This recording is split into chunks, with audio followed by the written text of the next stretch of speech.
शिवाय गुरवे नमः। शिवाय गुरवे नमः। शिवाय गुरवे नमः। शिवाय गुरवे नमः।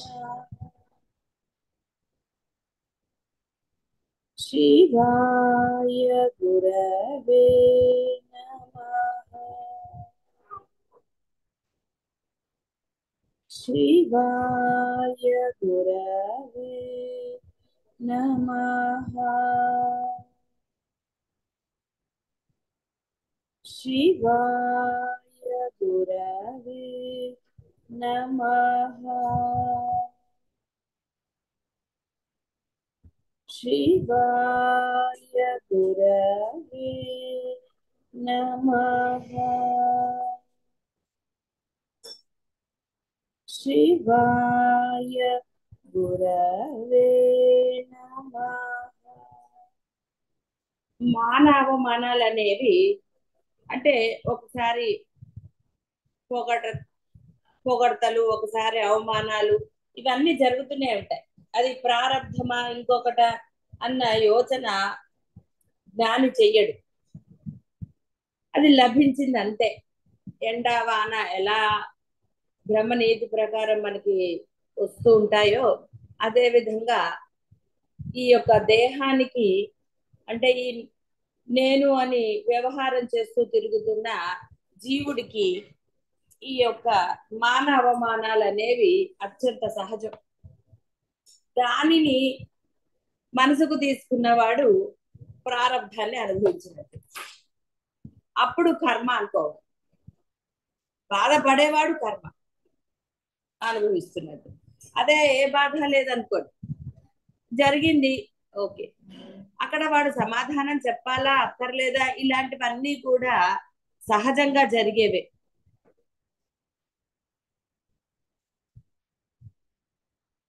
ఎలా అయితే అర్జునుడు యుద్ధంలోకి వచ్చాక యుద్ధ భూమిలో ఆ యొక్క పరమాత్మతో మాట్లాడాడు అంటే కొంత ప్రారంధాన్ని అనుభవించినట్టు అవుతుంది. అంటే నువ్వు గుర్తిస్తే నీది ప్రారంభం, అది పూర్వజన్మ ఈ జన్మ ఆ కర్మ అనుభవిస్తున్నట్టు. అదే గుర్తించలేదు, ఏది ఎలా జరిగిందో దాన్ని అక్కడ మీరు అంటే మీకు కోపం రావచ్చు రాకూడదు ఇవన్నీ కూడా అనవసరమైన చర్చనీయాలు. ఎందువలన అంటే ఒకవేళ మీకు ఆ సమయంలో ఒక కోపం వచ్చింది అనుకోండి, దానివల్ల నష్టమేం లేదు, రాకూడదని ఎక్కడా లేదు. సహజంగా వచ్చిందా అనుకుని వచ్చిందా అనేది మీకు తెలిసిన విషయమే కాబట్టి ఇక్కడ మనం అంతగా దాని గురించి అయితే ప్రారంభ విషయం చెప్పడానికి ఇది చెప్ప. మీరు మనసులో బాధపడితే అంటే క్షణికంగా ఉన్నప్పుడు అదేం పెద్ద మిమ్మల్ని ఇబ్బంది పెట్టదు. అలా కాకుండా ఒక బాధ కలిగినప్పుడు దాని పూర్వపరాలు ఆలోచిస్తూ ఇక తెలిసిందే కదా మీకు ఎలా బాధపడతారు నలుగురికి చెప్పుకుని ఇలా రకరకాలు, అది ప్రారంభం అవుతుంది. కాబట్టి జ్ఞానికి ప్రారంభం లేదని ఎందుకన్నారు, కర్మ చేసినా చెయ్యనట్టే ఏది లేదని ఎందుకన్నారంటే అతను ఏవి మనసుకు తీసుకోలేదు, అది ఆ క్షణికమే. సమాధానం చెప్పవలసి వస్తే సమాధానం చెప్తాడు, లేదా మౌనంగా అవతలికి వెళ్ళిపోతాడు. అద్వైతం తెలిసిన తరువాత అంటే ఉన్నది బ్రహ్మమే అని తెలిసిన తరువాత ఇంకా వీటన్నిటికీ కనుక స్థానం ఇస్తే అది కేవలం నాకు తెలుసు అనడం వరకే పరిమితం అవుతుంది. ఎందువలన ఆచరణ పెట్టలేదు కాబట్టి. ఆచరణ పెట్టిన వాడు హాయిగా ఉంటాడు. ఎలా అయితే చూడండి కొంతమంది నా పిల్లలే అన్నారు లేకపోతే నా వాళ్లే కదా అన్నది, ఇలాంటి సందర్భాలు ఉంటూ ఉంటాయి. ఇక్కడ నాని భేదం ఉన్నది కూడా జీవుడికే, వేరే వాడికి లేదు.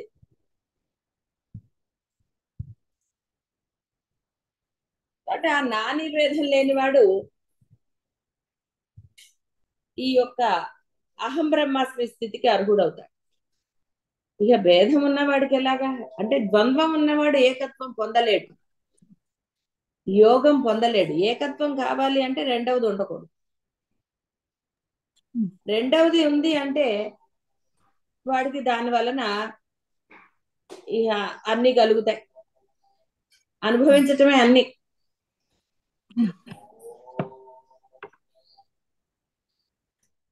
కాబట్టి ఈ సుఖ దుఃఖాలు ఇవి అన్ని కూడా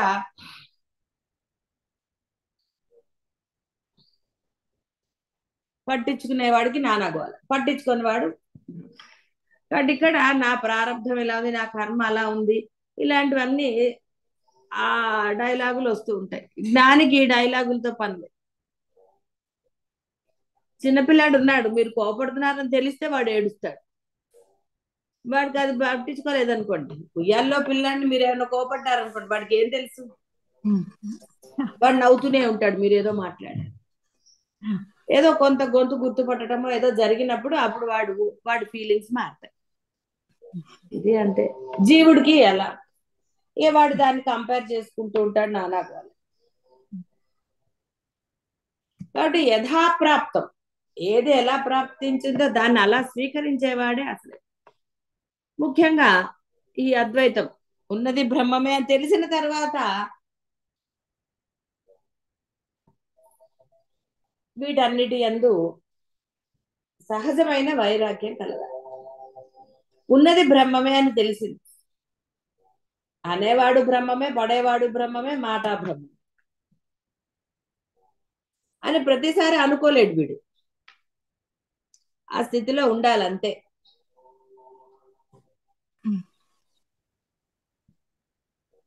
వెళ్ళాలి వెళ్ళాలి అనుకుంటే వెళ్ళగలుగుతాడా? వెళ్ళటం మొదలు పెట్టాలి. కాబట్టి అనుకుంటూ కూర్చుంటే అవదు, ఉండాలంతే. ఆ సమయానికి ఎలా జరిగితే నీలో రియాక్షన్ ఏదొస్తే దాన్ని ఆచరణలో పెట్టడమే, అదే అసలైన జీవన్ముక్త స్థితి. అయ్యో అనలేకపోయానని తర్వాత బాధపడ్డ ప్రయోజనం లేదు, అనేసాక అయ్యో అనేసానన్నా ప్రయోజనం లేదు. ఏదీ లేనివాడు, అదే జీవన్ముక్త స్థితి. కాబట్టి ఆందోళనలు, ఎటువంటి ఉద్వేగాలు అంటే ఆ రియాక్షన్ లేనివాడని అర్థం. ఇక్కడ కూడా స్పష్టంగా చాలాసార్లు చెప్పుకున్నదే, రియాక్షన్ లేకుండా ఉండటం అంటే అదేదో వేరేగా అలా కాదు. రియాక్షన్ వచ్చినప్పుడు ధర్మపరమైన రియాక్షన్ నువ్వు పొందవచ్చు, అప్లై చేయవచ్చు ధర్మపరమైన రియాక్షన్. అందులో ఏం దోషమేం లేదు. ధర్మపరంగా కూడా లేకపోతే పిల్లల్ని దారిలో ఎలా పెడతారు? పిల్లల్ని అలా వదిలేశారనుకోండి ఏమైపోతారు ఆ పిల్లలు? వారిని అంటే వారి దారిలోకి రావడానికి సామ భేద దాన దండోపాయాలు అన్నట్టుగా అవి అప్లై చేయవలసిందే సమయ సందర్భాలను బట్టి. అంతేగాని ఇక ఎంత చెప్పినా వింటం లేదు, కొట్టినా తిట్టినా అని వదిలేయరా. ఇది అందరూ కూడా తల్లిదండ్రులు గుర్తుపెట్టుకోవాలి. వాళ్లే మారతారులే అని మీరు అనుకోవటము మీ యొక్క దానికి ఏ పేరన్నా పెట్టుకోండి, మళ్ళీ నేను ఎందుకు పేర్లు పెట్టడం. ఇక్కడ ఇది బాగా గుర్తుపెట్టుకోవాలి. అంటే మీ యొక్క ధర్మాన్ని మీరు ఆచరించకుండా ఆ తర్వాత జరిగే పరిణామాలకి కర్తలవుతారు. కాబట్టి పిల్లల్ని దండించే విషయంలో అంటే వారిని సక్రమమైన మార్గంలో పెట్టడానికి మీరు ఈ యొక్క సామవేద దాన దండోపాయాల్లో వాడటమే. మొక్కై వంగనిది మానై వంగుతుందా అన్న సామెత తెలుసు, అది నిజం కాబట్టి అలా వచ్చింది. మీరు చిన్నప్పుడే వాళ్ళని కంట్రోల్ చేయలేకపోతే పెద్ద అయ్యాక ఏం చేస్తారు? చెప్పవలసిన మంచి చెడులు వారికి అర్థమైన వయసులోనే చెప్పాలి. మళ్ళీ ఆ తోటకూర కథలో లాగా అవ్వకూడదు. అప్పుడు వాడికి చెప్పినా వాడికి ఏంటి, నువ్వు చిన్నప్పుడు ప్రోత్సహించావు కదా అంటారు. అందువలన పిల్లలకి ఆ మంచి చెడులు అనేవి చెప్పి తీరాలి. ఏ విధంగా అయితే వాడు దారిలోకి వస్తాడో ఆ విధంగా చేసి తీరాలి. అక్కడ ఉపేక్షా భావం ఉంటే తర్వాత సరే జరిగే పరిణామాల ఏవి అనేది మీ అందరికీ తెలిసిందే. కాబట్టి ఉపేక్ష వహించరాదు. పిల్లలు అధర్మపరులుగా ఉన్నప్పుడు గాని, అసత్యం పలుకుతున్నప్పుడు గాని, ఇలాంటి వాటిల్లో గనక ఉపేక్షా భావం అనుసరిస్తే ఆ తర్వాత ఇక చెప్పక్కర్లేదు. అందువలన అది మీ ధర్మం అవ్వదు. ఏ విధంగా చేస్తే వాడు కంట్రోల్లోకి వస్తాడు అనేది మీకు తెలిసి ఉండాలి. ఆ విధంగా వారిలో మంచి పరివర్తన అనేది తీసుకురావాలి.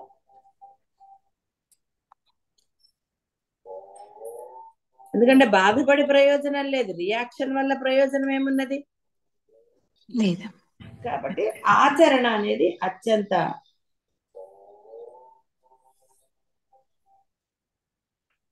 ఈ జాగ్రత్త సుషుప్తి అవస్థలు అనేవి కూడా చాలా సార్లు చెప్పబడింది.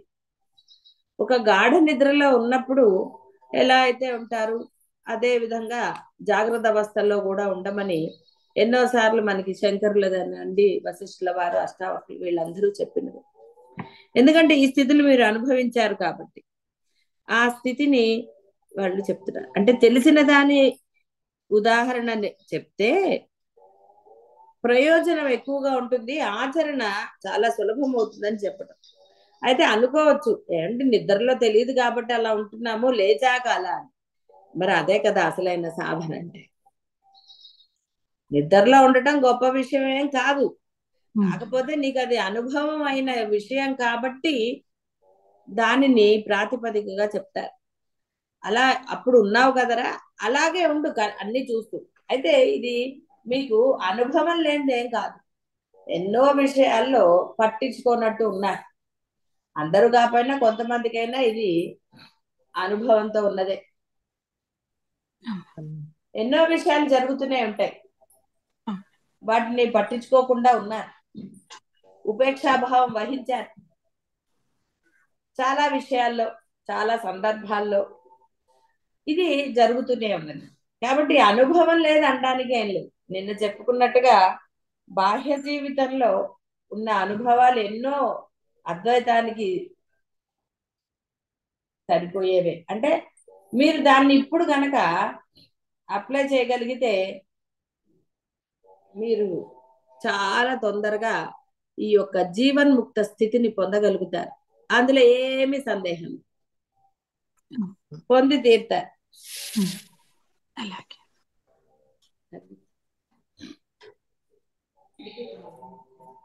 అంటే ఆ విధంగా ఉండగలిగినప్పుడు దాన్ని అంటే మీ యొక్క స్థితి మీకు పరమానందాన్ని కలిగిస్తుంది. ఒక వస్తువు కోసం మీరు ప్రయత్నం చేసినప్పుడు అది పొందితే కొంత ఆనందం కలుగుతుంది, కొంతసేపు అయినా సరే ఎంతో కొంత ఆనందం అయితే లభిస్తుంది. అదే ఈ జీవన్ముక్త స్థితిని పొందితే సర్వకాల సర్వ అవస్థలయందు ఆనందంగా ఉండగలుగుతారు, సందేహరహితులుగా ఉండగలుగుతారు, పరమానందాన్ని పొందుతారు. అందులో ఏమి సందేహం లేదు. కానీ మనం చెప్పుకున్న విశుద్ధమైన సహజ స్థితి, రమణ మహర్షి చెప్పిన నిర్మల హృదయం అన్నా ఏదన్నా ఇదే. కాబట్టి జ్ఞాత, జ్ఞానము, జ్ఞేయము అన్నీ కూడా ఆ బ్రహ్మమే. అంటే నీవే, నీవు తప్ప అన్యం ఎక్కడా లేదు. అన్యం ఎక్కడుంది అసలు? అన్యం ఉండడానికి అవకాశమే లేదు. ఇంట్లో ఒక మూల నీది ఒక మూల నాది అని ఉంటుంది. ఆ ఇల్లు కట్టుకున్నాక ఇల్లంతా మీదే, ఏ మూలైనా మీదే. అందుకనే సరిహద్దు కడతారు, ఈ సరిహద్దు వరకు నాది అంటారు. పూర్వకాలం సరిహద్దులు అన్నిటికీ ఉండేవి కాదు అన్ని, ఎందుకంటే అప్పుడు నాని భేదం ఏమీ లేదు. సరే ఎప్పుడైతే నాని భేదాలు వచ్చాయో గవర్నమెంట్ కూడా ఇంతవరకేరా అది ఇదని అది. అంటే ఏమైపోతుంది, ఎప్పుడైతే భేదభావం కలిగిందో సరే ఏమేం జరుగుతున్నాయో అర్థమైంది కదా మీకు. ఇంకా మళ్ళీ ఇక్కడ జ్ఞానుల గురించే చెప్తున్నారు. అయితే జ్ఞాని యొక్క లక్షణాలు చాలా విన్నారు. ఎన్ని వింటారండి? రమణ గారు, రమణ మహర్షి తెలుసు మనకి, వేరే వారు తెలుసు, కొంతమందిని మీరు చూస్తూనే ఉన్నారు. అంటే జ్ఞాని లక్షణాలు తెలుసు. తెలిసి వారిని మెచ్చుకోవడం వల్ల ప్రయోజనం లేదు. మీరు ఆచరణలో పెట్టగలగాలి. మీకు తెలియబడింది దేనికి? మీరు ఆచరణలో పెడతారని తెలియదు. ఎందుకంటే ఎంతో కొన్ని కోట్ల మంది జనాల్లో కొంతమందికి మాత్రమే ఆ యొక్క బ్రహ్మము ఈ అవకాశాన్ని, సదవకాశాన్ని, బ్రహ్మాండమైన అవకాశాన్ని, అంటే వాడు తానలాగా అవ్వడానికి అవకాశాన్ని ఇచ్చాడు. కొంతమందికి మాత్రమే ఆ యొక్క అర్హతను ప్రసాదించాడు ఆయన. మరి అంతటి అవకాశాన్ని ఆయన ఇచ్చినప్పుడు అది సద్వినియోగం చేసుకోవాలి. ఎందుకంటే సద్వినియోగం చేసుకోవడానికి కావలసిన అన్ని సదుపాయాలు, సందర్భాలు అన్ని ఇచ్చాడు ఆయన. కేవలం పొందే విషయంలో ఉపేక్షాభావం. ఆయన నాకు ఇది ఇవ్వలేదండి, ఇది నేను తట్టుకోలేకపోతున్నాను, లేకపోతే దీని వల్ల నేను పొందలేకపోతున్నా అనడానికి ఏమీ లేదు అసలు. ఎందుకంటే మీ మనస్సు మీ దగ్గరే ఉంది. సాధన చేయవలసిన పరికరం మీ దగ్గరే ఉంది. సాధన పరికరం ఎవరి దగ్గర లేదు.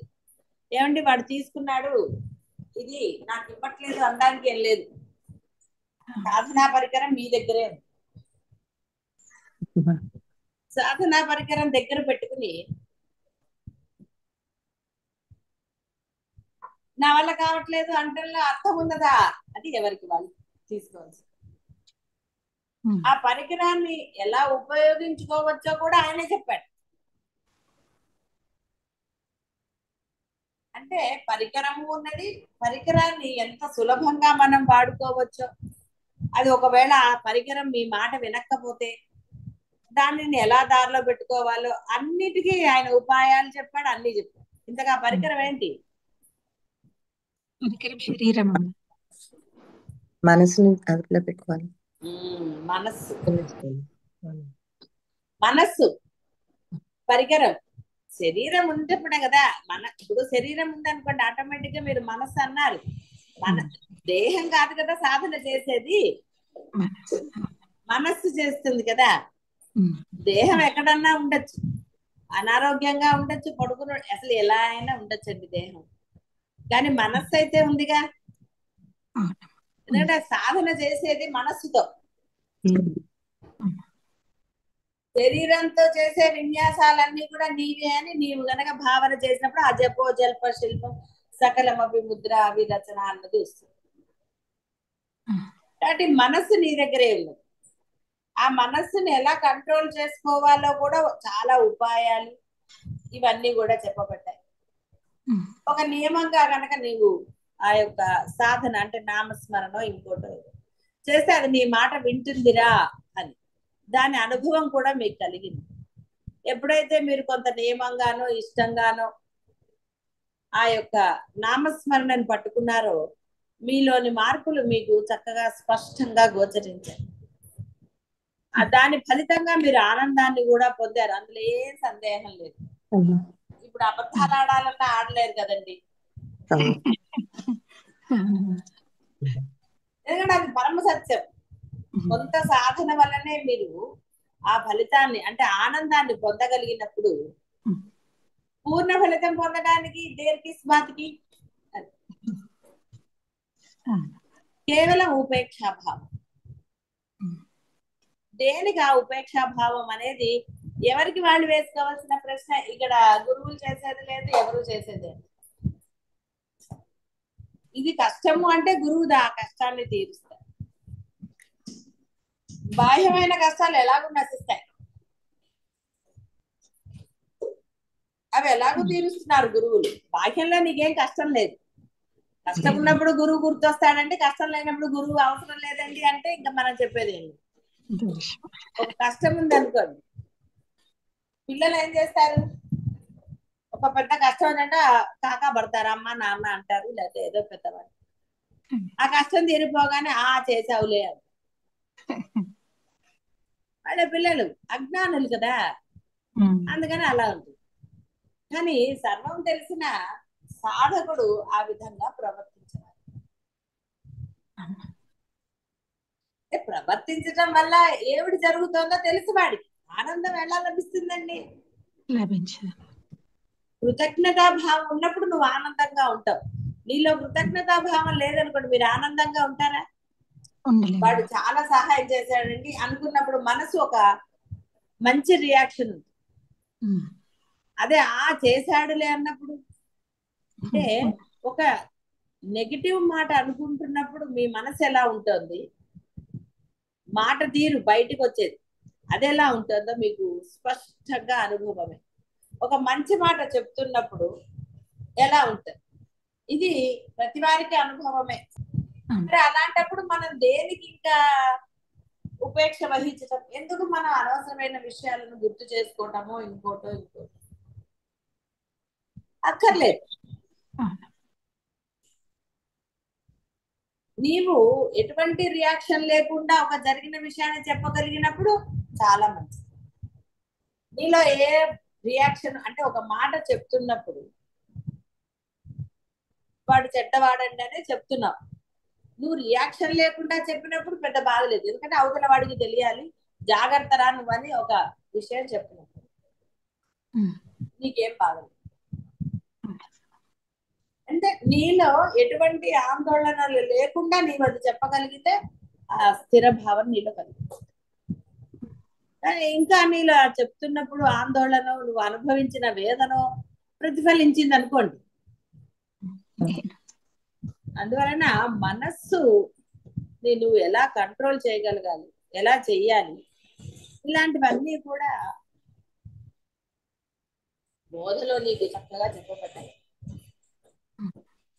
అందుకని సరేరా రోజులు అంటే నీ వల్ల కష్టమవుతుందన్నా, దైనందిన జీవితం ఏ రోజు ఆ రోజే. ఈ రోజే తింటారు కదండి, ఈ రోజు గాలి ఈ రోజే పీల్చుకుంటారా, పీల్చుకుని పక్కన పెట్టుకుంటారా? రేపు గాలి దొరుకుతుందో లేదు, అలా ఏమి ఉండవు కదా. ఫుడ్ అయినా అంతే, పాడవుతుందంటే ఫ్రిడ్జ్ లో పెడతారు, లేదు అంటే మీరైతే పొట్టలో అయితే దాచుకోలేరు కదా, రేపటికి స్టోర్ చేసుకుందాం మళ్ళీ దొరకదని. లేదు. అంతే. కాబట్టి ఇక్కడ ఏ రోజు ఆ రోజే చేసేయాలి సాధన. రేపు చేద్దాం, ఎల్లుండి చేద్దాం, అబ్బో ఇవాళ గంట చేశాను ఇంకా చాలే అన్న ఈ భావనలు మీలో ఉండరు. ఇవాళ ప్రయాణం చేద్దాం, రేపు కొంచెం దూరం నడుద్దాం, ఎల్లుండి అంటే ఎప్పటికి వెళ్తారండి డెస్టినేషన్ కి? వెళ్ళలేము. ఇవాళ బస్ ఎక్కాను, గంట అయింది, బోరు కొట్టిందని బస్ దిగేస్తే ఎప్పటికీ మీ ప్రయాణం పూర్తవు, ఎప్పటికీ మీ ప్రయాణము పూర్తవు. అదే ఏకధాటిగా ఆగకుండా ప్రయాణం చేసేస్తే చక్కగా గమ్యస్థానం చేరుతారు, పూర్తిగా రిలాక్స్ అవ్వచ్చు. ఇక బాధ ఏమిటి, ఎందుకంటే చేరిపోయారు. అదే విధంగా సాధనను కూడా మధ్యలో ఆపరాదు. ఇదని అదని ఇంకోటని అంటే బాహ్యమైన కారణాలు వెతుక్కుంటూ సాధనని, అందువల్ల దైనందిన జీవితం ఏముందండి, దైనందిన జీవితంలో సాధన అంటే ధర్మాన్ని ఆచరించటమే. నీ ధర్మం నువ్వు చెయ్యి, నీకు స్ఫురణ వస్తుంది. నువ్వు ధర్మంగా అంటే నువ్వు నిశ్చలంగా ఉంటే నీకు ఏది అతిగా లేదు, ఆలోచన అతిగా లేదు, ఏదీ లేదు. అప్పుడు నీవు పరమధర్మంగా ఉండగలుగుతావు. ఆ ధర్మం నిన్ను ఎప్పుడూ కూడా ఈ యొక్క స్థిరమైన స్థితిలో నిలబెడుతుంది. అంటే ద్వంద్వము లేని ఏక స్థితిలో నిలబెడుతుంది. నీవు ద్వంద్వరహితుడు అయిపోతావు. అదే అసలైన బ్రహ్మస్థితి. అహం బ్రహ్మాస్మి అంటే ఎక్కడో వేరే ఏం లేదు, ఇదే. అందువల్లనే దైనందిన జీవితం అని చెప్పబడింది. నువ్వు ఉద్యోగం చేస్తున్నా, ఇంట్లో పనులు చేస్తున్నా, ఏది చేస్తున్నా నిశ్చలంగా నీవు ఉండగలుగుతావు. నీలో రెండో ఆలోచన లేనప్పుడు, నీలో రెండో ఆలోచన ఉన్నప్పుడు ప్రశాంతంగా ఎలా ఉంటావు, అసలు ఎలా ఉండగలుగుతావు? హైలీ ఇంపాసిబుల్ అంటాం కదా.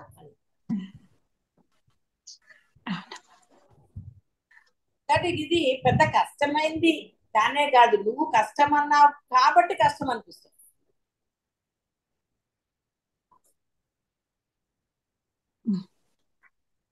కష్టం అనుకుంటే ఊపిరి పీల్చడం కూడా కష్టమేనండి. చిరాగ్గా ఉండదు, ఏం పీలుస్తారు. అందుకనే పరమాత్మ వీడు కష్టపడి ఊపిరి పీల్చడం మానేస్తాడేమో అని పాపం దాన్ని సులభంగా పెట్టాడు. అందుకని ఊపిరి ఎంత సహజంగా జరుగుతోందో నీ సాధన అంత సహజంగా ఉండాలన్న. అంటే నీ యొక్క ఆ యొక్క బాహ్య వ్యవహారము అంత సహజ స్థితిలో ఉండాలి. అందుకే రమణ మహర్షి ఎన్నోసార్లు నీ సహజ స్థితిలో ఉండు, నీ సహజ స్థితిలో ఉండు అని చెప్పారు. ఇక్కడ ఏమీ లేదు, కోపం వస్తే కోపం బయటికే, ఆనందం వస్తే ఆనందం, అంటే గంతులేమని కాదు ఆనందాన్ని. ఒక స్థితికి వచ్చాకో కొన్ని పోని 10 ఏళ్ల పిల్లాడు ఆనందాన్ని ఎలా, 20 ఏళ్ల పిల్లాడు ఎలా చూపిస్తాడు, 25 ఏళ్ళు అట్లా. మీ ఒకవేళ ఇది గమనించగలిగితే ఆనందం యొక్క అసలు రహస్యం అనేది తత్వం బోధపడుతుంది. 60-70 ఏళ్ళు వచ్చాకో 50 ఏళ్ళు వచ్చాకో 10 ఏళ్ల పిల్లాడిలాగా సంతోషపడతారా? ఎవరో కొంతమంది గంతులు వేస్తారు అనుకోండి, వేసే కెపాసిటీ ఉన్నవాళ్ళు. అయితే ఏ మోకాలు ఇదైపోదు పాపం గంతులు వేస్తే 50 ఏళ్ళు వచ్చి. అంటే ఎలా ఒక వ్యవహారంలో మార్పులు నీలో సంభవిస్తున్నాయి, అవన్నీ సహజంగా అంటే సహజంగా జరుగుతున్నాయి. కళ్ళు కనపడకపోవడం, చెవులు వినపడకపోవడం, చుట్టూ తెల్లపడటం, నీలో శక్తి సన్నగిల్లటం. 90 ఏళ్ల వాళ్ళు కూడా అంతే, అభ్యాసైన చూసి వాడు దాన్ని కనుక అలా చేసుకుంటూ పోతే వాడు కోపుకుంటుంది. అది జరుగుతుంది బ్రహ్మనేతి ప్రకారం ఎట్లా ఎలా జరగాలో అది జరుగుతూనే ఉంటుంది. ఎక్కడ ఇది అది అనుకుంటే ఏమీ లేదు. కాబట్టి ఇవన్నీ అందరికీ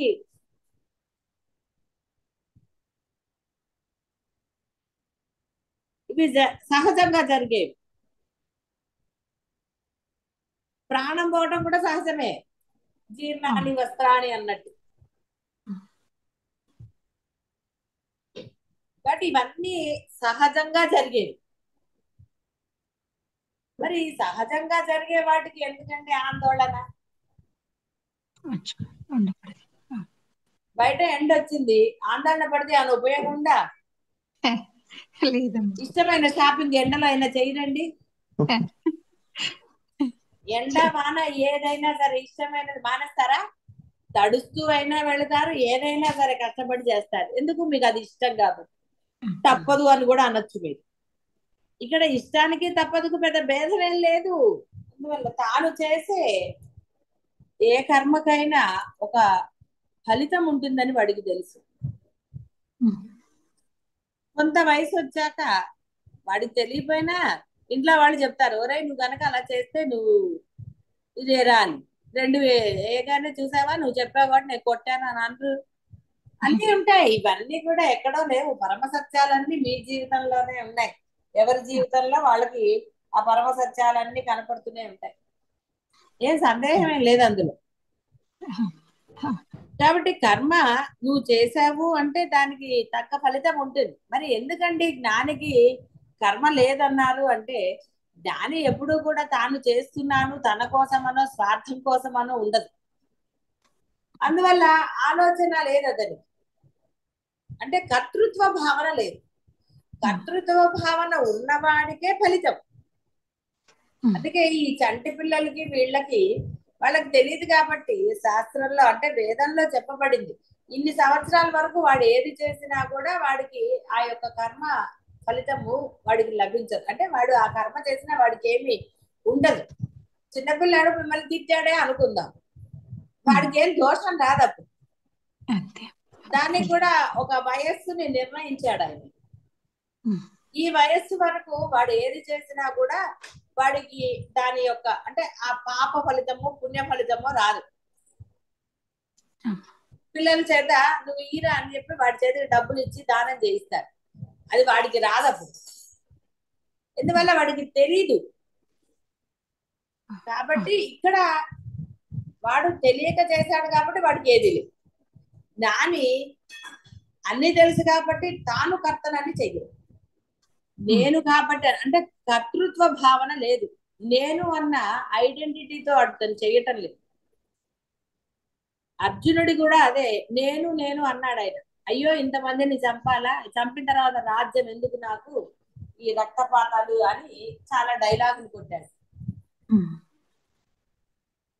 అమ్మ అదే కదా కృష్ణ పరమాత్మ, నువ్వేమిట్రా చేసేది చేసి. అని ఆయన చెప్పాడు. ఎందుకంటే అర్జునుడు కర్తృత్వ భావనతో ఏడ్చాడు. ఉమ్. నేను చేస్తున్నాను యుద్ధము, నేను వీళ్ళని చంపుతున్నాను అని ఇలా రకరకాలుగా అతను, ఎందుకు నేను అన్న ఐడెంటిటీ ఉండటం వల్ల ఏడ్చాడు. విషాద యోగము ఉమ్. ఒకటే ఏడుపు, దుఃఖం తప్ప అన్నం లేదు, అందుకనే యోగం అన్న. పాపము పరమాత్మ చాలా కష్టపడి విన్నాడు, సహనంగా అవును.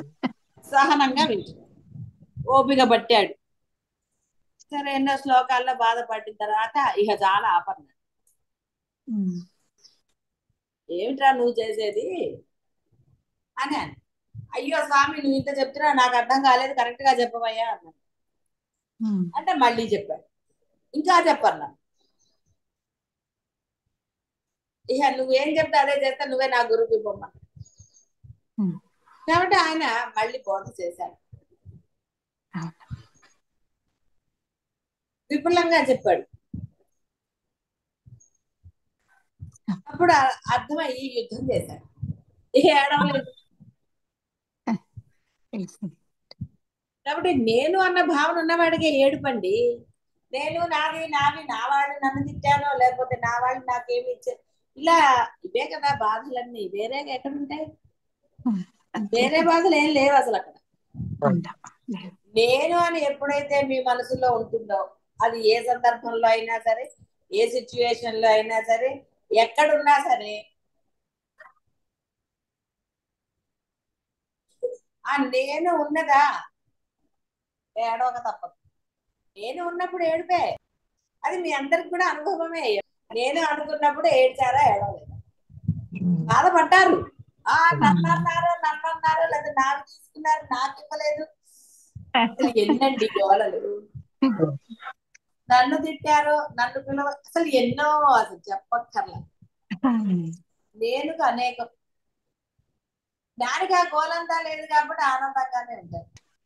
ఏ రియాక్షన్ ఆ సమయంలో వచ్చిందో ఆ రియాక్షన్ చూపిస్తాడు, తర్వాత పరమానందంగా ఉంటాడు. అంటే మీరేం బాధపడక్కర్లే. ఏమండి జ్ఞానులం అయిపోతే సిద్ధి పొందేస్తే ఎవరిని తిట్టక్కర్లేదేమో, తిట్టకపోతే నాకు తోచదండి అని మీరు అనుకోక్కర్లేదు. బాధలు అవే కదా, తిట్టకూడదేమో, మొగుడుతో దెబ్బలాడకూడదేమో అని, శుభ్రంగా దెబ్బలాడచ్చు, మనస్ఫూర్తిగా దెబ్బలాడచ్చు, ఏం పర్వాలే. మనసులో ఏం లేనప్పుడే కదండి మనస్ఫూర్తిగా తిడతారు. మనసులో ఏదైనా ఉంది అనుకోండి, ఈ మాట అనలేదు అని అనిపిస్తుంది కదా, అప్పుడు మనస్ఫూర్తిగా తిట్టలేదు, కొన్ని దాచుకుంటారు. అదే మనసులో ఏం లేదనుకోండి చక్కగా తిట్టేయచ్చు. అందుకని మరీ అవ్వకండి, శుభ్రంగా తిట్టచ్చు, అన్ని చేయొచ్చు, సహజ స్థితి అన్నారు రమణ మహర్షి, అంతేగాని ఇలా ఉండండి ఆయన ఏం చెప్పలేదు. నీకు ఆ సందర్భంలో ఎలా అనిపిస్తే అలా ఉండరా అని చెప్పాడు, హాయ్ కదండి.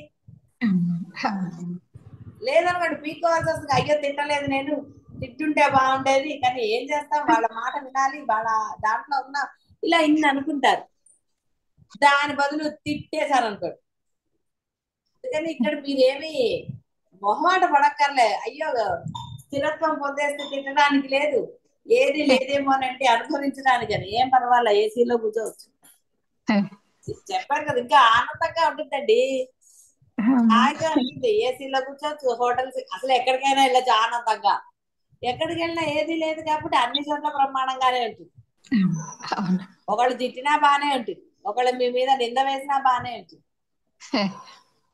అప్పుడు ఆ క్షణంలో రియాక్షన్, ఏ రియాక్షన్ వస్తే ఆ రియాక్షన్ వస్తుంది. ప్రతిసారి నిందల విషయంలో అందరూ తిట్టారు, అందరూ నవ్వెయ్యరు, సిచ్యుయేషన్ అంటే ఆ సమయంలో నీ యొక్క అంటే బ్రహ్మ నియతి ప్రకారం ఏది రావాలో అది వచ్చి తీర్చు, ఎందుకంటే లోపల ఏం లేదు కాబట్టి.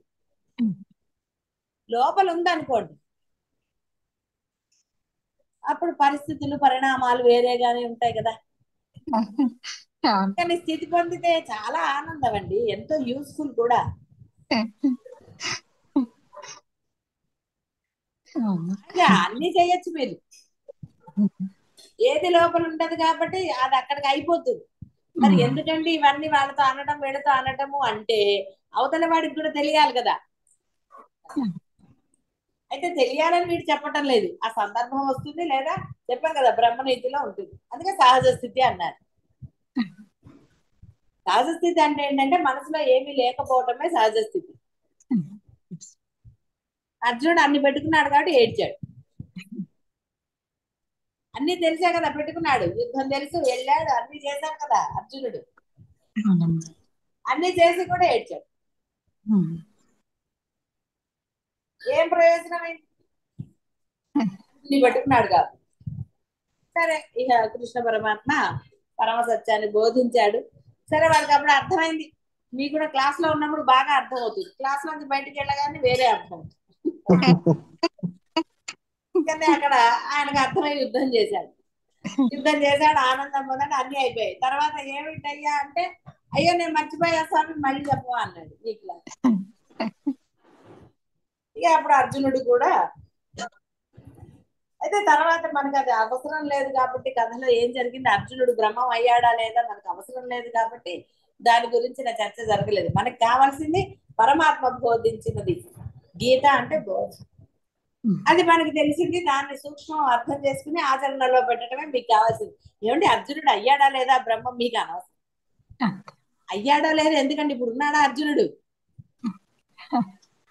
దానికోసం కాదు. మన మన యొక్క లక్ష్యం అర్జునుడు అయ్యాడా లేదా కాదు, మనం అవుతామా లేమా అని. నువ్వు ఆచరణలో పెడతావా లేదా, పరమాత్మ మాట విన్నావా లేదా, అది కావాలి. అంతే తప్ప కాదండి ఆయన 2 సార్లు విన్నాడు కదా, ఆయనే 2 సార్లు వింటే నరనారాయణులు అన్నారు, అవతార పురుషులు అన్నారు అని అనుకున్నాడంటే వీడికి ఈ జన్మ కాదు ఏ జన్మకి ఏమీ లభించదు. వాడితో కంపేర్ చేసుకుంటామండి, అవన్నీ అయిపోయిన తర్వాత ఇప్పుడు చెప్పారు వాళ్ళిద్దరు నరనారాయణులు అని, ఇంకోటని ఇంకోటని. కానీ మానవుడుగానే ఉండి ఏడ్చాడు అర్జునుడు. ఎక్కడన్నా అన్నాడా నేను అవతార పురుషుడని? లేదు. పరమాత్మ మటుకు అన్నాడు, నేను పరమాత్మనే అన్నాడు. ఆయనేం అబద్ధం ఆడలేదు, పుడుతూనే చెప్పాడు నేను పరమాత్మని, నీకు నది దారిస్తుంది వెళ్ళు, నన్ను అక్కడ చేర్చు, అక్కడ వాళ్ళని ఇక్కడ చేర్చారు, ఆయన చక్కగా చెప్పేశాడు పుడుతూనే. అంటే పుడుతూనే యొక్క పరమాత్మ తత్వాన్ని ప్రదర్శిస్తూనే ఉన్నాడు ఆయన. అర్జునుడే వాళ్ళ చేయలే, చేస్తే దురాగతాలు చేస్తాడండి. కృష్ణుడు దూరంగా ఉంటాడు, ఆ కృష్ణుడు ఏం చేస్తాడులే మన్ని అనుకున్నాడు, అందుకని భయపడలే. సో ఇది ఇక్కడ ఆ కర్తృత్వ భావన, ఆ అహంకారం ఉండరాదు. అహంకారం ఉంటే ఏమవుతుందో కూడా మీకు తెలుసు కదా, తెలిసిన వాళ్ళకి చెప్పొచ్చు, తెలియని వాళ్ళకి చెప్పొచ్చు, సగం తెలిసి తెలియని వాళ్ళకి ఏం చెప్పలేమంటారు, కానీ అన్ని తెలిసిన వాళ్ళకి ఏం చెప్తామండి. ఏదో ఇటుదాటు అడుగు ఇటు వేసి చెప్పడమే, మాటలు వస్తే చాలు కదండి చెప్పడానికి. కాబట్టి కర్తృత్వ భావన, అహంకారం, నేను అన్న ఐడెంటిటీ లేకుండా ఉండటమే. అందుకనే దైనందిన జీవితంలో ప్రతి సెకండ్ కొన్నాళ్ళు కనుక మిమ్మల్ని మీరు సరి చేసుకుంటూ ఉంటే ఆ స్థితి తర్వాత అభ్యాసం చేశారు కాబట్టి ఆ స్థితి స్థిరంగా ఉంటుంది, అదే అహం బ్రహ్మ.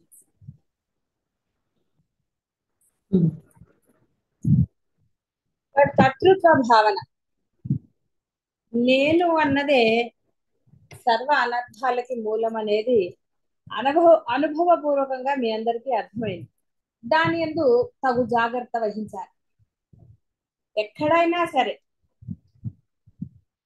నేను అనేది వస్తుందా, నేను అన్నది రాకూడదు. ఎందులో అయినా సరే లేసమాత్రంగా కూడా ఈ నేను అనేది పరమ భయంకరమైనది.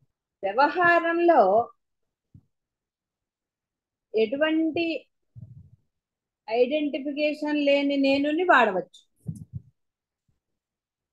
అక్కడ వ్యవహారం జరగాలి కాబట్టి, అది ఒక ఉద్యోగం అనండి, ఇంట్లో అనండి, ఈ బంధువుల దాంట్లో అట్లా అక్కడ ప్రత్యేకమైన నేను అని కాదు. అక్కడ వారిద్దరు కూడా ఈ యొక్క దానిలో ఉండరు కాబట్టి ఆ బాహ్య వ్యవహారంలో మిమ్మల్ని పిలుస్తారు ఏదో, అక్కడ మీ లోపల నేను అన్న ఐడెంటిటీ లేకుండా మీరు వ్యవహారం చేయగలిగితే అంతకన్నా మించిన స్థితి లేదు. అదే అసలైన స్థితి. అంటే సర్వకాల సర్వ అవస్థల యందు కూడా ఈ నేను అనేది లేకుండా ఉంటే చాలు. ఎక్కడైనా సరే నేను అన్న వ్యవహారము లేసమాత్రంగా కూడా రారాదు. ఈ నేనుకి బాహ్య ప్రపంచంలో గుర్తింపు కోసం ఏ విధమైన కష్టం అక్కర్లేదు. మన దగ్గర ఎన్నో టాలెంట్స్ ఉంటే ఉండవచ్చు,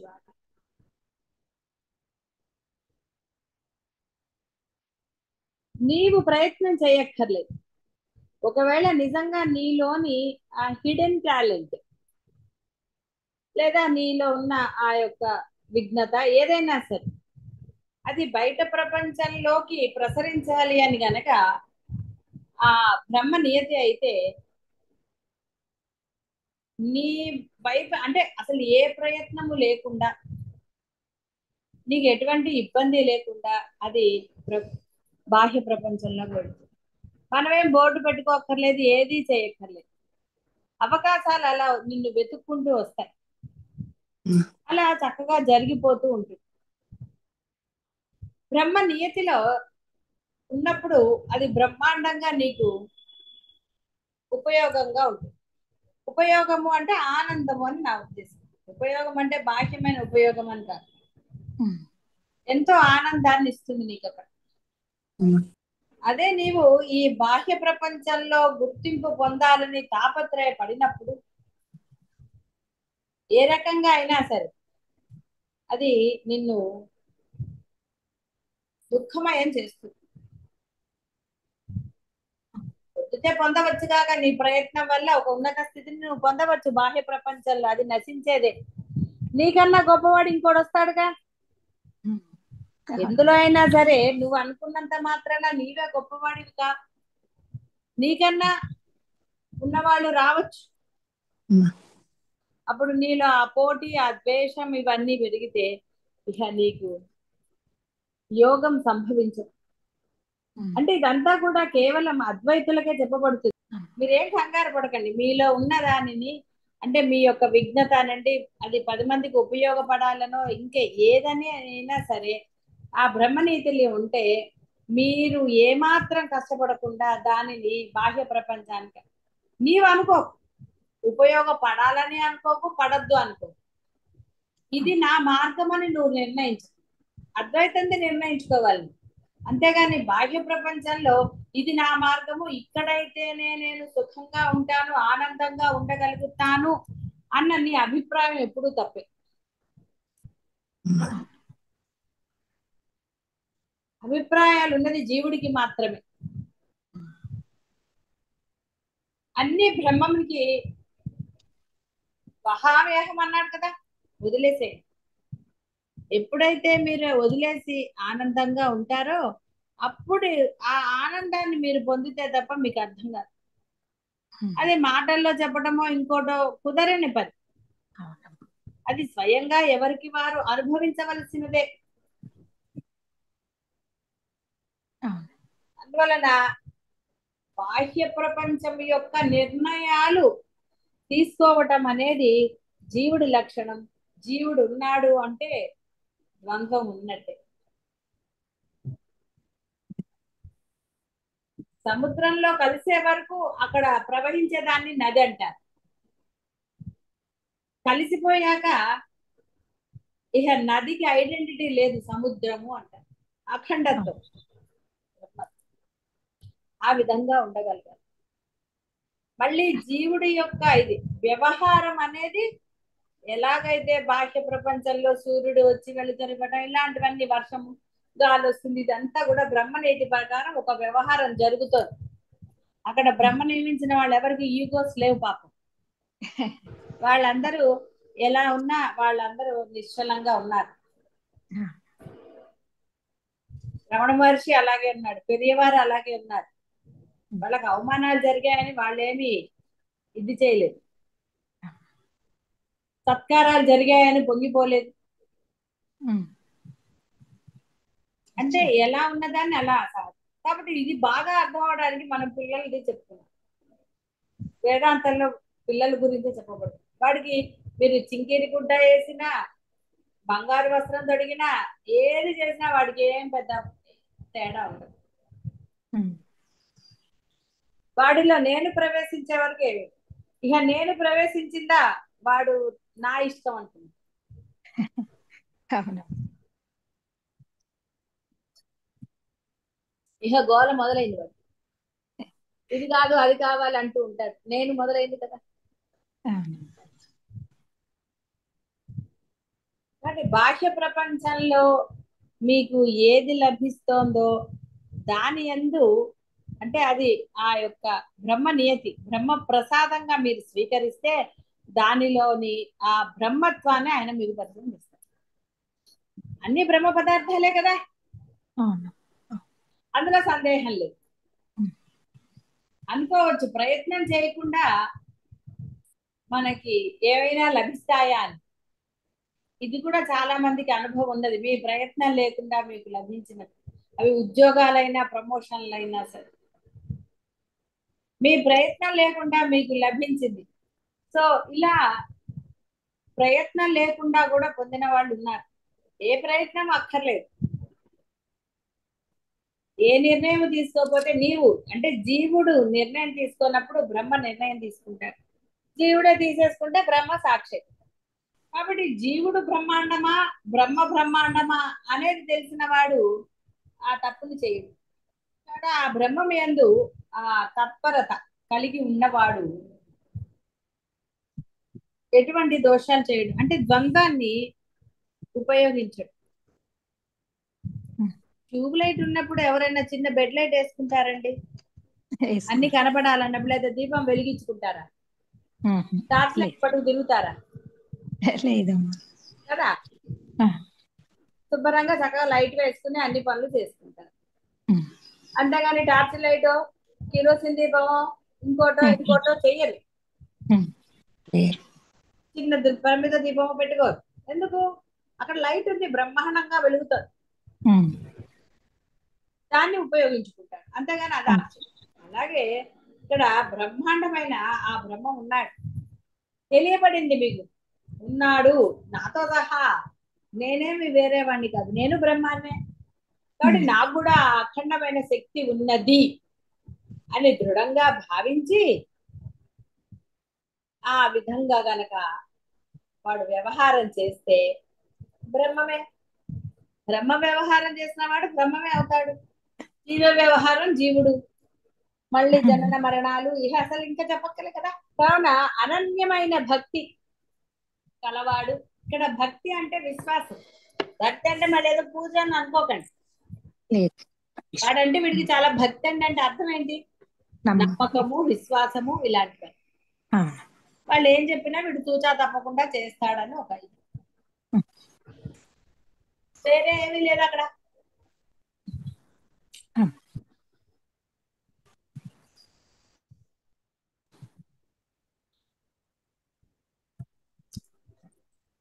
కాబట్టి కేవలం తనలో ఉన్న ఆ నేను నొక్కటి వాడు సమూలంగా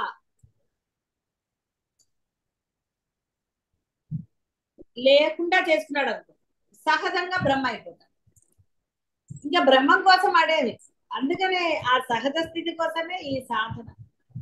నామస్మరణ అనండి. దైనందిన జీవితంలో ఎవరిని అనవసరంగా కించపరచకుండా, ఏది ఆశించకుండా,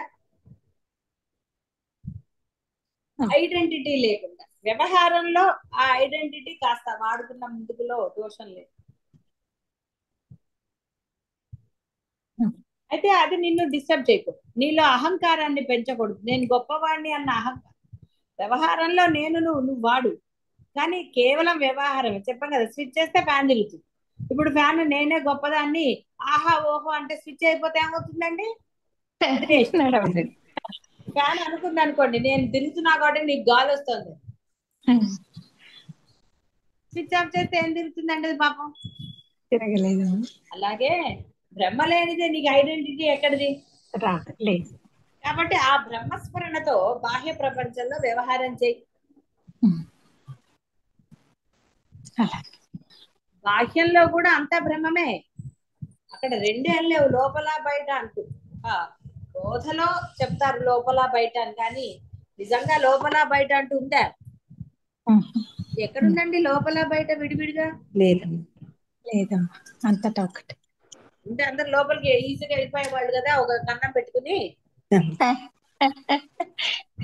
ఇక మీకు అర్థం కావడానికి మీ లోపల మీ బయట అన్నారు. శరీరం లోపల గుండె అవన్నీ లోపల ఉన్నాయి కదా. గుండెని చీల్చి చేయాలనుకుంటే అవన్నీ సినిమాల్లో చూపించడం నిజంగా జరగదండి. గుండెని చీల్చి ఏం చేయలేరు, పోతారు. అందువలన ఇక్కడ అది కనుక మన స్ఫురణలో ఉన్నప్పుడు ఇక దిగులు లేదు. కాబట్టి నీకు బ్రహ్మస్ఫురణతో నీ దైనందిన జీవితంలో నీవు ఆ స్ఫురణలో ఉంటే చాలు. అంటే అది మర్చిపోకుండా సర్వకాల సర్వ అవస్థల యందు కూడా ఆ బ్రహ్మస్ఫురణతోటే నీ వ్యవహారాలన్నీ నిర్వర్తించు. అప్పుడు ఈ నేను అనేది ఎక్కడి నుంచి వస్తుంది? ఇంకా రాదు, రాదు. ఇప్పుడు అద్దెకున్నాడు అనుకోండి, ఇది నా ఇల్లు కాదు అనుకుంటేనే కదండి అందరు చెత్తగా పెట్టుకుంటారు. అని ఉన్నన్నాళ్ళు నేను ఉండాలి కాబట్టి అది శుభ్రంగా ఉండాలి అనుకున్నవాడు శుభ్రంగా పెట్టుకుంటాడు. తనది కాదు అన్న దాంతో ఆ తర్వాత వెళ్ళిపోమన్నప్పుడు వెళ్ళిపోతాడు, వెళ్ళాల్సి వచ్చినప్పుడు వెళ్ళిపోతాడు. మమకారం ఏం పెట్టుకోడు. తాను ఉన్నాడు కాబట్టి దాన్ని శుభ్రం. కొంతమంది మన ఇల్లు కాదు కదా, ఎట్లుంటే మనకేంటి, పోయే వాళ్ళమేగా, ఒక సంవత్సరం అంతా ఖాళీ చేసేద్దాం అని అలా. అంటే అది సరే, వాటి గురించి తెలిసిందే కదా. కాబట్టి ఇక్కడ అసలు నీవంటూ లేవు. ఇక్కడ అద్దె ఇవ్వడం అవన్నీ ఎక్కడున్నాయండి? వ్యవహారం జరగాలి కాబట్టి జరుగుతుంది. ఆ స్ఫురణతో చేస్తే చాలు. బ్రహ్మ చేయిస్తాడు నా చేత, కాబట్టి నేను నిమ్మకు నీరెత్తినట్టు ఉంటాను అన్న భావన అంటే మీలో స్థిరపడింది అనుకోండి, మీకు అసలు ఆలోచనే రాదు. అసలు వచ్చినప్పుడు చూసుకుందాంలే అనుకుంటాను. బద్ధకస్తుడు అనుకోవడానికి బ్రహ్మస్ఫురణ ఉన్నవాడు అనుకోవడానికి చాలా భేదం ఉంటుంది. తేడా. అందువలన ఆ బ్రహ్మస్ఫురణతో ఉండాలి. దైనందిన జీవితంలో ఎక్కడా కూడా వ్యవహారంలో అంటే సర్వకాల సర్వ అవస్థలందు కూడా నీవు ఆ బ్రహ్మస్ఫురణతో గనక వ్యవహరించినట్లయితే ఇక వేరే సాధన అంటూ ప్రత్యేకంగా నువ్వేమీ చేయవలసిన ఆవశ్యకత లేదు. అంటే ఆ విధంగా జీవన్ముక్త స్థితిని పొందాలి.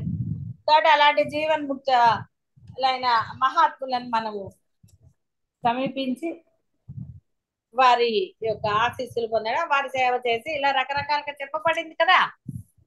ఈ యొక్క ఆ జీవన్ముక్త స్థితి వారు పొందారు కాబట్టి వారిని ఆశ్రయిస్తే మీకు అదే లేదు. ఎందుకంటే వాళ్ళ దగ్గర ఉన్నది ఏదేదో అదే ఇవ్వగలుగుతారు, కానీ వేరేది ఏమి ఇస్తారండి పాపం. కాబట్టి ఈ సంసారము చాలా భయంకరమైనది. ఇలాగా రకరకాల భావనలు, నేను కాబట్టి భరిస్తున్నాను, ఇలా రకరకాలైన అభిప్రాయాలు ఉంటాయి. కానీ ఉన్నది బ్రహ్మం అని తెలిసిన తర్వాత ఇవన్నీ డైలాగులే కదా. అర్జునుడిని కూడా అదే కదా కోపడ్డాడు. అదంతా అదేరా, ఏమిటి నువ్వు చేసేది అక్కడ? నీలో ఆ బ్రహ్మం అనేవాడు లేకపోతే ఏమిటి నువ్వు చేసేది? ఏమీ లేదు అక్కడ. అదే చెప్తా. బట్ ఇక్కడ అది గుర్తించిన వాడు కష్టము అనడు. ఏది కష్టం అండి? ఏది కష్టం? నువ్వు కష్టం అని మనసులో భావించినప్పుడే నీకు వ్యతిరేకత వస్తుంది. వ్యతిరేకత నీలో మొదలైంది, ఎక్కడ మొదలవలేదు. అవతల వాడు కూడా వాడి సంస్కారానికి తగ్గట్టే ఉన్నాడు. నీ సంస్కారం ఏమైంది అన్నప్పుడు కదా బాధ మొదలైంది. నీవు దాన్ని వ్యతిరేకంగా తీసుకున్నప్పుడు నీకు బాధ కలుగుతుంది.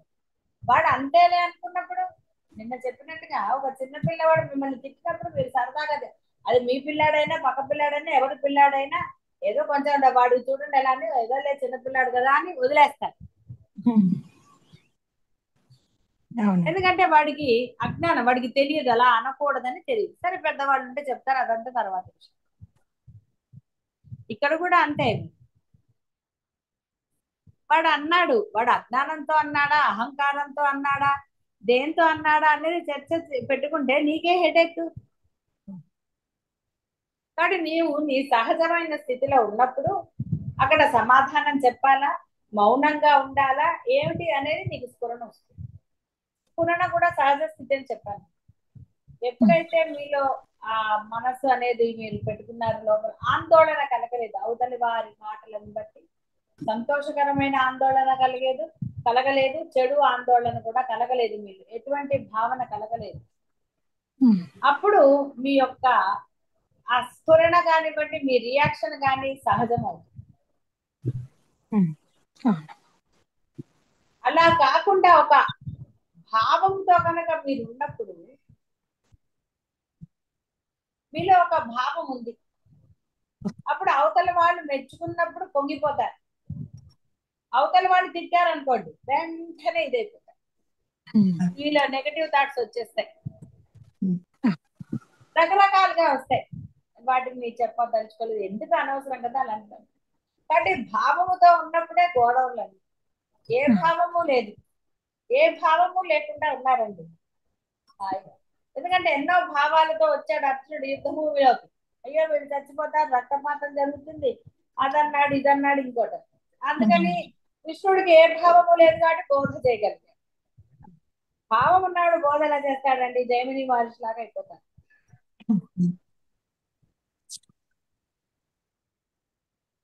పరమాత్మ ఉన్నాడని భావన చేయమన్నారు తప్ప నేనున్నానని భావన చేయమల్లే, వాడు తిట్టాడని భావన చేయమని.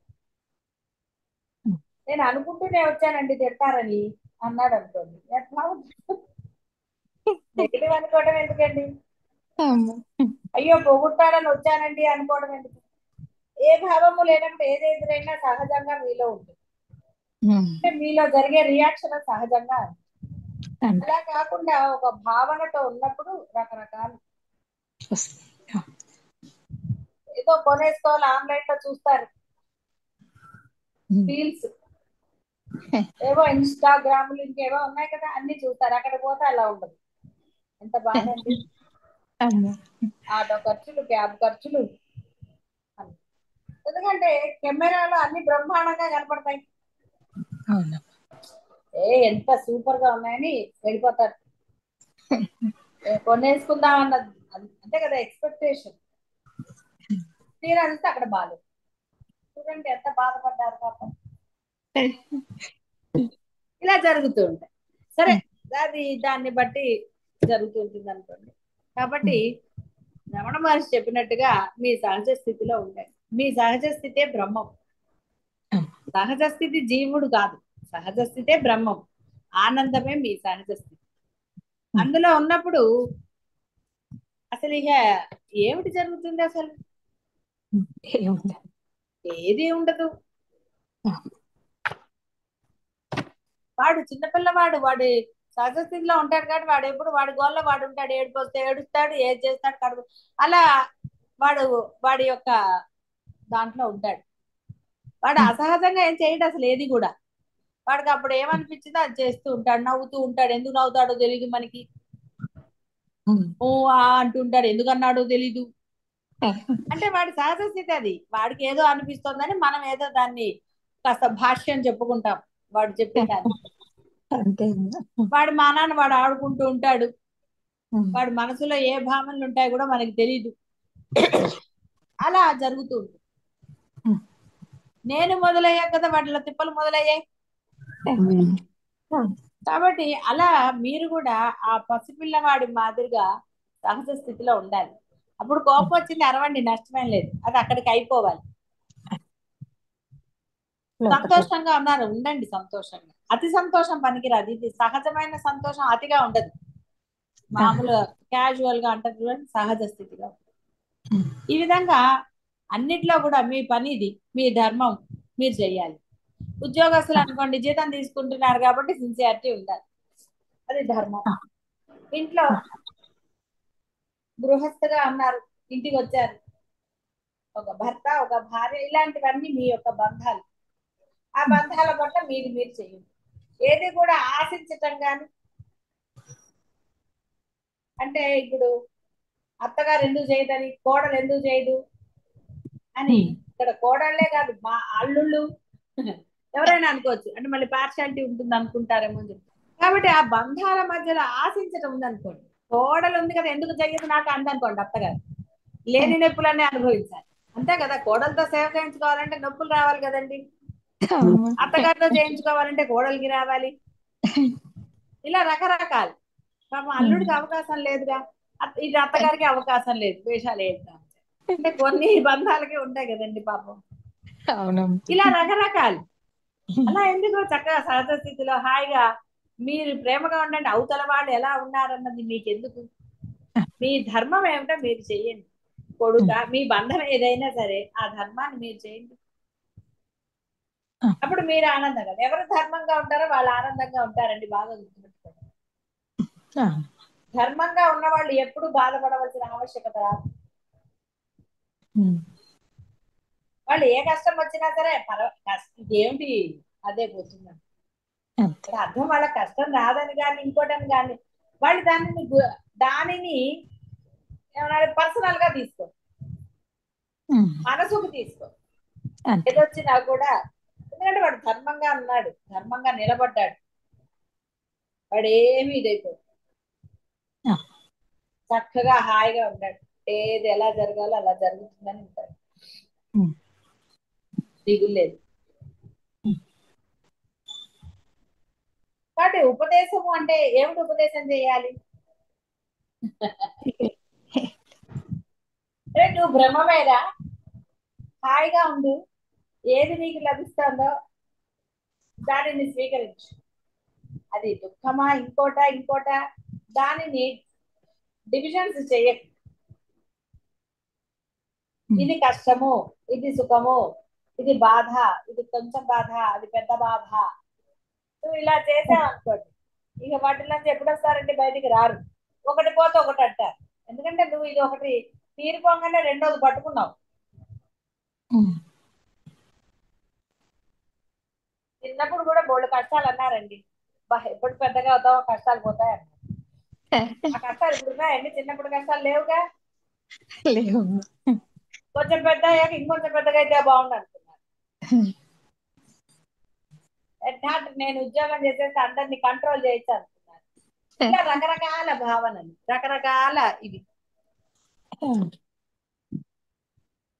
అలా ఏమీ లేకుండా పెరిగిన వాళ్ళు చెప్పాను కదా కొంతమంది ఉన్నారు, వాళ్ళు అసలు చాలా ఆశ్చర్యం, అంటే వాళ్ళకి ఇక్కడ అద్వైతం తెలుసని నేను చెప్పాను.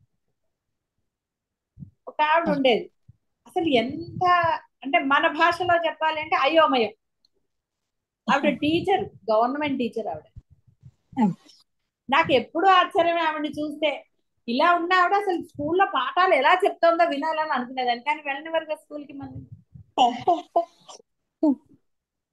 ఆవిడ గవర్నమెంట్ టీచరు, సరే అవన్నీ జరిగాయి అనుకో. అంటే ఆవిడ వ్యవహారం ఇంటి దగ్గర చూసినప్పుడు ఎంత ఆశ్చర్యంగా అనిపించేది. మరి ఆవిడ జీవితం గడిపిందిగా ఆవిడకి పెళ్ళైంది, పిల్లలు పుట్టారు, అన్ని అయ్యాయి, పిల్లల పెళ్లిళ్ళు చేశారు ఆవిడ, 2 పిల్లలు. ఆవిడకి అద్వైతం తెలుసా అని మనం అనడానికి లేదు, ఆవిడ తత్వం. ఆవిడ ఎప్పుడు ఇది అది అని ఆవిడ ఎప్పుడు అనలేదు, ఇది కష్టం అని కానీ ఇంకోటని కానీ. వాళ్ళ అమ్మాయికి ఫస్ట్ మ్యారేజ్ డైవోర్స్ అయ్యి 2వ పెళ్ళై, ఆవిడ ఎప్పుడు అలాగే ఉంది. ఆవిడ ఎప్పుడు ఒక బాధపడినట్టు కానీ ఇంకోటి కానీ ఎప్పుడు కనపడలేదు. పడిందా లేదా అనేది బ్రహ్మదేవుడిగా తెలియాలన్నట్టుగా చాలా ఆశ్చర్యంగా ఉంది. అలా ఎలా ఉంటుంది ఆవిడ, అన్ని వ్యవహారాలు చేసింది. ఇలా ఎంతో మంది మనకి జీవితంలో కనపడతారు, వాళ్ళకి అద్వైతం తెలియకపోయినా వాళ్ళు అలా ఉండగలిగారు. అయితే వాళ్ళ నేచరు ఇంకోటి అని మీరు సంతృప్తి పడితే మీ వ్యవహారం ఎలా కుదురుతుంది, మీకు సహజ స్థితి ఎలా లభిస్తుంది. కాబట్టి వాళ్ళు బై భర్త అలా ఉన్నారు అని మీరు తీర్మానించినా సరే, బై భర్త లేరు కాబట్టి ఎవరో ఇప్పుడు అద్వైతం నీకు తెలిసింది కాబట్టి ఉండు అని చెప్పడం. ఇప్పుడు అభ్యాసం చెయ్యాలి, సహజంగా ఉండటం నేర్చుకోవాలి. ఏది లభించినా దానిని ఎటువంటి రియాక్షన్ లేకుండా స్వీకరించగలగాలి. ఉమ్. ఇక బోధలో చెప్పినప్పుడు బ్రహ్మ ప్రసాదమో పరమాత్మ ప్రసాదమో అంటారు. అలా అనక్కర్లేదు ఇంకా. ఎందుకంటే ఏమిటి ఉపదేశం చేయాలి ఇంక ఇప్పుడు? తెలిసింది ఉన్నది బ్రహ్మమే, బ్రహ్మ పదార్థమే, అంతటా ఉన్నది. ఎముకలు బ్రహ్మ పదార్థమే, రక్తము బ్రహ్మ పదార్థమే, మీలో ఉన్నది మొత్తం బ్రహ్మ పదార్థమే, అందరిలో ఉన్నది కూడా అదే. అందుకే కదిలేది కదలనిది, కనపడేది కనపడనిది సర్వము కూడా ఆ బ్రహ్మ పదార్థమే. సర్వము అదే అయినప్పుడు ఇంకెందుకండి దిగులు మనకి? కాబట్టి వ్యవహారంలో నీవన్నీ కూడా నశిస్తూ ఉంటాయి. కాబట్టి దాని యందు నువ్వు మమకారం పెంచుకోకురా అని చెప్తున్నా. అక్కడ కూడా సహజంగానే ఉంటుంది. వ్యవహారాన్ని అతిగా ప్రేమించకు, అతిగా నమ్మకు, ఏది చేయి. వ్యవహారం వ్యవహారమే. నువ్వు దాని యందు వర్తించినా వర్తించకపోయినా అది జరుగుతుంది. నేను చెప్పలేదు ఇప్పుడు ఆవిడ కూతురు అలా అయింది, డైవోర్స్ అయింది, మళ్ళీ పెళ్లి చేశారు, ఆవిడ అలాగే ఉంది. భర్త చనిపోయాడు, అయినా అలాగే ఉంది ఆవిడ. అంటే ఆవిడలో ఒక మార్పు అనేది నేను చూడలేదు. మరి ఉన్నది బ్రహ్మ పదార్థం అని తెలిసి ఎందుకంటే ఆందోళనలు? ఉండకూడదు. అన్ని నశించేవే, తీసుకోవటంలోనే ఉంది. నువ్వు తీసుకోకపోతే నీకు గొడవలేదు. తీసుకున్నప్పుడు కదంటే ఆందోళన, తీసుకోకపోతే ఏ గొడవ ఉంది? తీసుకోకపోతే ఏది లేదు.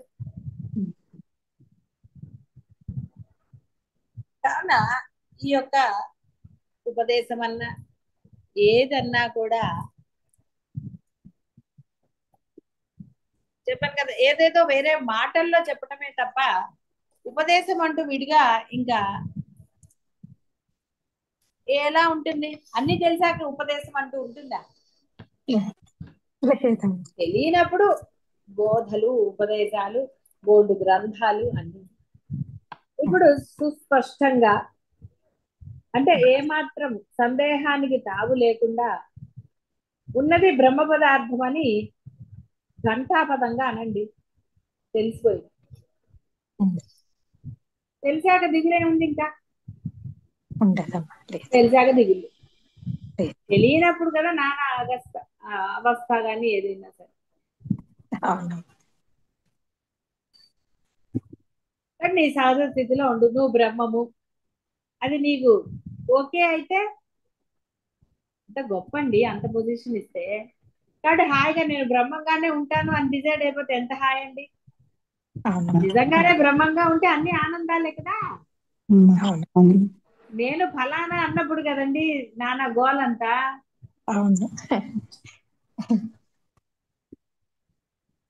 నేను నాన్నలో అనుకోనగానే భయాలు, బాధ్యతలు, బరువులు అన్ని వచ్చాయి కదా.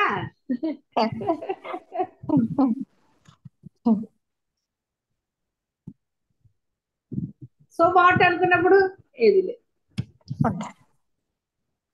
కాబట్టి నేను బ్రహ్మను అనుకోండి, అప్పుడు ఏది లభించినా పరమానందంగా, లభించకపోయినా కూడా హాయిగానే. అంటే అక్కడ ఆనందము అంటే ఏంటంటే రియాక్షన్ లేనిది అని నేను నా ఉద్దేశం. ఎటువంటి రియాక్షన్ లేదు, అతి అయిన రియాక్షన్. ఆహా ఓహో లేవు అక్కడ, అన్ని ఓకేలే, సహజమైన ఓకేలు, వేరే ఏమీ లేదు.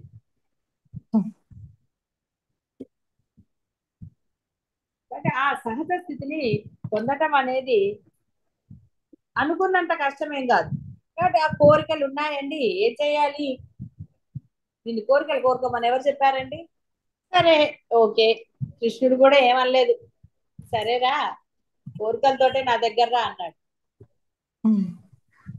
అప్పుడైనా నువ్వు మరి పట్టుకున్నావా? గట్టిగా పట్టుకున్నా నువ్వే. అలా కాకుండా ఈ కోరిక ఈయనకి, ఆ కోరిక ఆయన, డబ్బుకు లక్ష్మీదేవి, చదువుకి ఈయన, విజ్ఞానికి వినాయకుడు,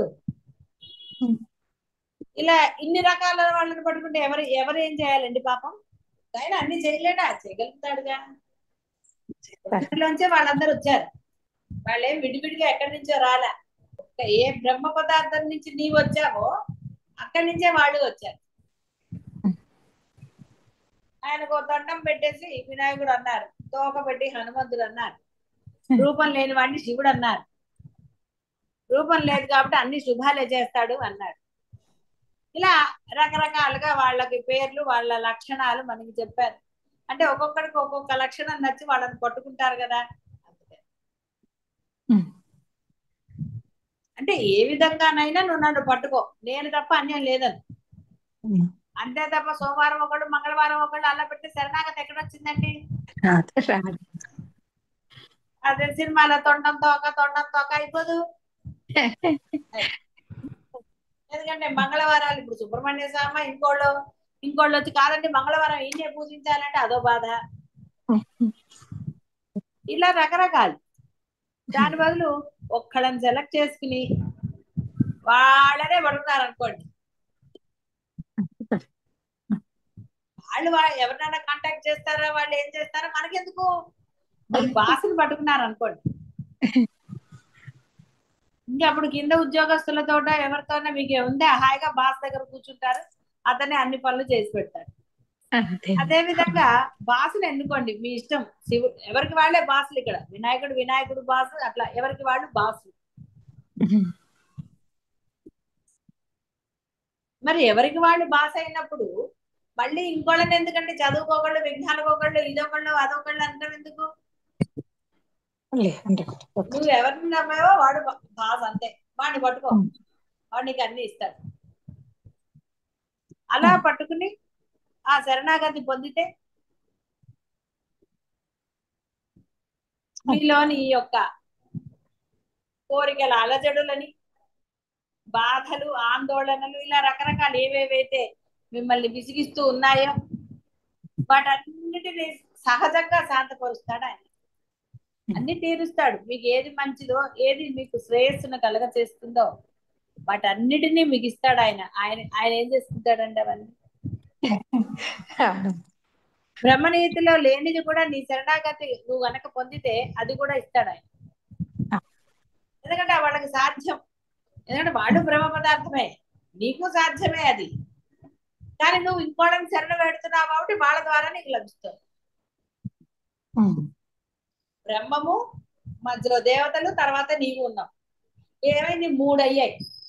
నువ్వు ఈ యొక్క భగవంతుడిని కనుక శరణు వేడితే ఈయన తప్పుకుని ఈ బ్రహ్మం వస్తాడు. ఈ బ్రహ్మము నిన్ను తనలో ఐక్యం చేస్తాడు. చాలా సింపుల్. శరణాగతి పొందేశావు కాబట్టి ఆయన ఏం చేశాడు? ఇప్పుడు నీకు బ్రహ్మ గురించి తెలియజెప్పాడు. అంటే ఇక్కడ మీరు పూర్ణ శరణాగతి పొందలేదు, కాకపోతే కొంత పూర్వజనం అన్ని కలిపేశాడు అనుకోండి, పిండి కలిపినట్టు కలిపేశాడు. అందువల్ల ఏమైంది? మీకు ఒక అర్హతను సంపాదించాడు. నాకన్నా గొప్పవాడు ఉన్నాడు. ఎలా అయితే ప్రహ్లాదుడికి విష్ణుమూర్తి వచ్చి ఉపదేశం చేశాడో ఈ బ్రహ్మం ఉన్నది అని చేసి, నువ్వు ఇలా చేయరా, ఈ బ్రహ్మము నీవు సమానం అయిపోతారు అన్నాడు. వేరే ఏం చెప్పలేదు. అదే ఆ శరణాగతి పొందేస్తే బ్రహ్మము డైరెక్ట్ గా జరిగిపోయింది. కొంత ఉన్నది కాబట్టి గురువు ఆవశ్యకత ఏర్పడింది మీ అందరికి, ఆ బోధన ఆవశ్యకత ఏర్పడింది, కొంత సాధన ఆవశ్యకత కూడా కలిగింది. కాబట్టి ఆ సాధన ఏదో పూర్తి చేసేస్తే బ్రహ్మము మీరు కలిసిపోతారు.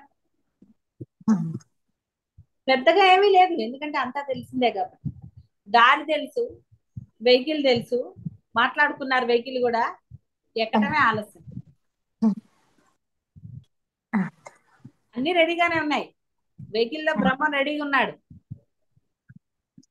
ఆయన దగ్గర తీసుకెళ్ళడానికి. బ్రహ్మమే వచ్చాడు కదండి వెహికల్ కి డ్రైవర్ గా పాపం. కాబట్టి అంతా రెడీగానే ఉంది, కేవలం అందులో కూర్చోవటమే. కూర్చున్నా అనుకుంటున్నారు కానీ మళ్ళీ లేచి కిందకు వచ్చేస్తున్నారు. స్థిరంగా కూర్చుంటే చాలు. ప్రయాణికులు అందరూ కూర్చున్న తర్వాత అందరు కూర్చున్నారు అంతా అయిందా అనే కదా బస్సు స్టార్ట్ చేస్తాడు వాడు, విమానం. సీటు బెల్ట్లు పెట్టుకోండి, అనౌన్స్మెంట్లు వస్తాయి కదా. అది కాబట్టి ఆ విధంగా చక్కగా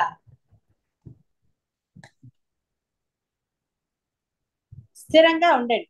ఆ స్థిరత్వమే మీ సహజత్వం. తప్పకుండా మిమ్మల్ని ఉన్నత స్థితికే, ఏదైతే అసలైన స్థితితో మీకు తెలియబడింది, దానికన్నా ఉన్నత స్థితి ఇంకొకటి లేనే లేదు. మీ బాహ్యమైన స్థితులన్నీ కూడా నశిస్తాయి. ఈ దేహం ఉన్నా నశిస్తే, దేహం లేకపోయినా నశిస్తాయి. నీ నశించేవే. దేహం ఉన్న నాళ్ళు కూడా మీ స్థితి ఉండదు. చెప్పాను కదా, కోమా స్థితి, ఇంకో స్థితి, ఇవన్నీ చెప్పుకోలేదు బోల్డ్ అని. కాబట్టి దేహం ఉంది కాబట్టి నేను ఈ స్థితిలో ఎల్లకాలం ఉంటాను అంటానికి లేదు. అమెరికాలో రిటైర్మెంట్ లేదు. ఎన్నాళ్ళైనా వాడు చేసుకోవచ్చు. ఎన్నాళ్ళు చేయగలుగుతాడండి అందరూ? ఇట్లా రకరకాలు. ఓపికన్నా అవతల వాడికి నచ్చాలి కదా, కంపెనీ వాడికి నచ్చకపోతే గెట్ అవుట్ అంటారు. ఏదో రకం. కాబట్టి మీ అందరికీ కూడా హాయిగా ఆ పరమాత్మని శరణు పొందండి. మీరు చేయవలసింది అదొక్కటే. ఆ శరణాగతి అన్నది మీ సహజ స్థితి అన్నా కూడా అదే. శరణాగతి వేరు, సహజ స్థితి వేరు కాదు. సహజ స్థితి అన్నా బ్రహ్మమే, శరణాగతి అన్నా బ్రహ్మమే. ఇంకెవరున్నారని అక్కడ? అన్యం ఎవరు లేరు. కాబట్టి మీరు గురువుని శరణు వేడినా ఆ గురువు మీకు బ్రహ్మాన్నే చూపిస్తాడు తప్ప తను తాను చూపించుకోడు. ఎందుకంటే గురుదేహం కూడా నశించేది, తత్వం ఎప్పుడు నశించదు, గురుదేహం నశిస్తుంది. దేహంతో ఇక్కడ మనకి ఎప్పుడు కూడా తాదాత్మ్యత కలగకూడదు.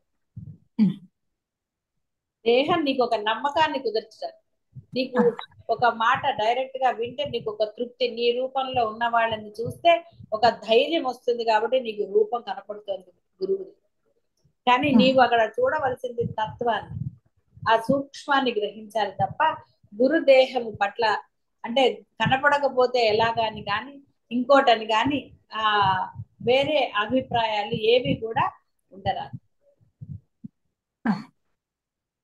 నీకు పరిమితికి లోబడి కనపడుతున్నాడు, కనపడి ఆ అనంత తత్వాన్ని నీకు బోధిస్తున్నాడు. ఆ అనంత తత్వాన్ని గ్రహించి ఆచరణలో పెట్టడమే నీ విధి.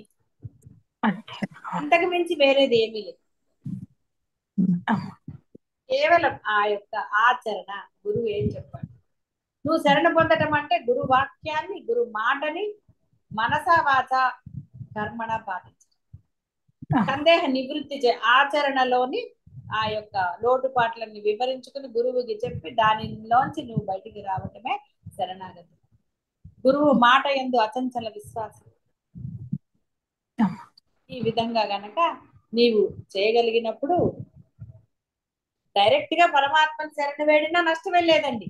గురువు ఆవశ్యకత వద్దు, నాకు పరమాత్మ కావాలి అని మీరు ఇప్పుడు విన్నారు కాబట్టి, లక్షణాలు ఏమిటో అవన్నీ విన్నారు కాబట్టి ఆ లక్షణాలను మీరు డైరెక్ట్ గా అంటే మీ దైనందిన జీవితంలో మీరు ఆచరణలో పెట్టగలిగినప్పుడు మీరు గురువుకి శరణాగతి పొందవలసిన ఆవశ్యకత లేదు. గురుతత్వము బ్రహ్మతత్వం వేరు కాదు, గురువు బ్రహ్మం వేరు కాదు. కాబట్టి గురువు ఏం ఫీల్ అవ్వడండి, ఏం శాపాలు పెట్టడు. మీరేం వరి అవ్వకండి, దాని గురించి చింతలు పడకండి. హాయిగా లేదండి నేను డైరెక్ట్ గా ఆ యొక్క బ్రహ్మాన్నే చేస్తాను అనుకున్నా నష్టమే లేదు. దేహము కనపడుతోంది, దేహం కనబట్టలేదు, అంతే సింపుల్. కాబట్టి ఇక్కడ ఆ విధంగా మీ అందరూ కూడా ఆ శరణాగతి అంటే ఆ సహజ స్థితిలో ఉండండి, స్థిరంగా ఉండండి. అది కష్టమైంది కానే కాదు. కేవలము మీరు కదలకుండా కూర్చోవటమే, అంటే ఏదో ఇంట్లో కుర్చీలో కూర్చున్నట్టు కాదు.